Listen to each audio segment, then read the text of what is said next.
So for bobbin casing tension, if it's too tight, it'll stay locked up like this. If it's too loose, it'll come quickly, it'll fall down and release the thread.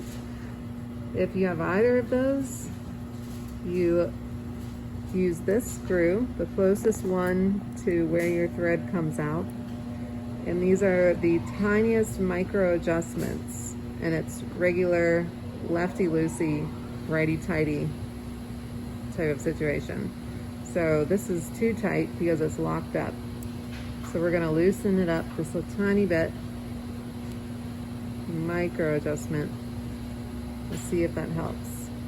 A little bit more. Going to the left.